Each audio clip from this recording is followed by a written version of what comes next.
ہمیں دکھا دیتے ہیں. اب اگر کوئی شخص کہہ رہا ہے میں نے اس عذاب کو اپنی آنکھوں سے دیکھا ہے, آپ اس کا مذاق اڑانا شروع کر دو, اور وہ آدمی بھی قابل اعتماد ہو. عین ممکن ہے وہ نہ دیکھا ہو, اس کا دماغی تخیل ہو, لیکن یہ بھی تو پاسبل ہے کہ دیکھا ہو. ہمارے ایک دوست نے ایک واقعہ سنایا تھا قبر کے عذاب کا, مجھے یقین نہیں تھا, میں نے کہا ایسا نہ ہو ان کے دماغ میں تخیل ہو. تو میں نے اس کی تصدیق کروائی, اس علاقے میں, اس گاؤں میں, اور لوگوں کو کال کر کے پوچھی ایسا ہوا, انہوں نے کہا ہاں ایسا ہوا ہے. تو پھر مجھے یقین آیا. وہ قبر بار بار نا اس کو نکال کے باہر پھینک دیتی تھی, بندے کو ڈالتے تھے قبر میں. اس نے بہت سے علماء شہید کروائے تھے نالائق نے. اس کا جرم یہ تھا کہ وہ مخبریاں کر کر کے نا علماء کو قتل کرواتا تھا. اس مخبر کے ساتھ ایسا ہوا اس گاؤں میں. جب اس کو دفنایا ہے تو چلیں اب بات آئی گئی ہے تو پورا واقعہ سنا دوں.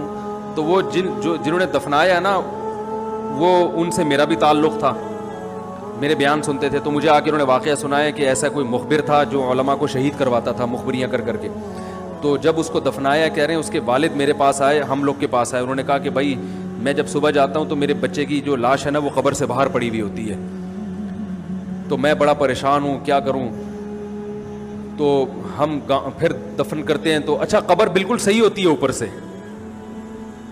اور وہ بندہ باہر ہوتا ہے, وہ دوبارہ بند ہو جاتی ہے قبر. تو ہم بڑے پریشان ہیں, کیا کریں, یہ کوئی شخص شرارت کر رہا ہے. تو کہہ رہے ہیں, ہم نے کہا بھائی ہم تو نہیں کر رہے شرارت. کہا تو اگر دوسرا ہم شرارت کوئی کر بھی رہا ہوتا تو قبر کو کھودی بھی تو ہونا. تو انہوں نے کہا, پھر یہ مشورہ انہوں نے ان کو دیا کہ تم ایسا کرو, لڑکا جو قتل ہوا, جو مرا تھا نا, جو قبر میں تھا, جس کی لاش باہر, نوجوان تھا, وہ بڑا مخبر آدمی تھا, وہاں کے گاؤں کے لوگوں نے بتایا. تو اس کی لاش جب باہر پڑی ہوتی تو باپ اور بھائی کو لوگوں نے مشورہ دیا اس لڑکے کے کہ تم لوگ رات کو قبرستان میں جا کے بیٹھ جاؤ, پہرا دو کہ کون آتا ہے نکال کے جاتا ہے اور قبر کو پیک کر کے چلا جاتا ہے. تو وہ صاحب مجھے بتا رہے تھے کہ اگلے دن وہ چیختے ہوئے آئے ہیں, چیختے ہوئے, باپ اور بھائی جو ہے نا. کہہ رہے ہم نے رات کو منظر دیکھا کہ پہلے ہمیں رات جب اندھیرا ہوا ہے نا تو قبر کے اندر سے چیخنے کی آواز آئی, اور ہمارے سامنے قبر کھلی ہے تو ہم نے اس لڑکے کو دیکھا کہ آگ جل رہی ہے اس کی لاش پہ, اور وہ ایسے ایسے اپنے سر کو پیٹ رہا ہے. کہہ رہے ہم تو خوف کی وجہ سے بے ہوش ہو گئے, ہمیں نہیں پتا اس کے بعد کیا ہوا. ہوش میں آیا تو وہ لاش باہر پڑی ہوئی.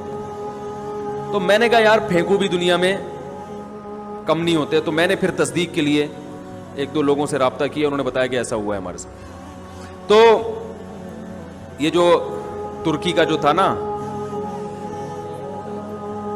اتا ترک, وہ مصطفیٰ کمال کو میں اکثر بیچارے کو کمال اتا ترک جو ہے نا, تو وہ غلطی سے کئی دفعہ میں نے کمال اتا ترک کے چکر میں مصطفیٰ کمال کا واقعہ بیان کر دیا. وہ مصطفیٰ کمال کا نہیں ہے, وہ کمال اتا ترک ہے. تو بھائی مصطفیٰ کمال اگر سن رہے ہو تو پیشگی معذرت.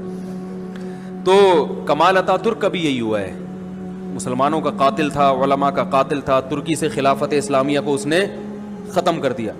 بہت یہ جو آج جو کچھ دنیا میں ظلم ہو رہا ہے اس سب کی بنیاد رکھنے والا اتا ترک ہے. خلافت عثمانیہ ہوتی تو نہ کشمیر کا مسئلہ کھڑا ہوتا, نہ بوسنیا کا مسئلہ کھڑا ہوتا. یہ ساری مصیبتیں جو آئی ہیں, مسلمانوں کا جو اتحاد ختم ہوا, تو اس کے ساتھ بھی ایسا ہی ہوا. اس کو جب قبر میں دفنایا, قبر نے باہر پھینک دیا, تو نتیجہ یہی نکلا کہ اس کی قبر زمین کے اوپر ہے. تو وہ جو اس کے فالوورز ہیں وہ کہتے ہیں دیکھو ہمارے حضرت اتنے پہنچے ہوئے ہیں کہ اوپر دفن ہے. تو جو بوڑھے بوڑھے لوگ ہیں نا ترکی کے, وہ آپ کو بتائیں گے کہ یہ محترم کو زمین نے قبول نہیں کیا, نکال کے باہر. تو بعض دفعہ قبر خود بتا دیتی ہے, بعض دفعہ. اچھا مجھے چلیں چھوڑیں, بات سے بات نکل جائے گی, وہ ہمارا موضوع رہ جائے گا. تو فرشتہ کہاں پہنچا, قریب, ہاں واپس چلا گیا تھا فرشتہ, ٹھیک ہے.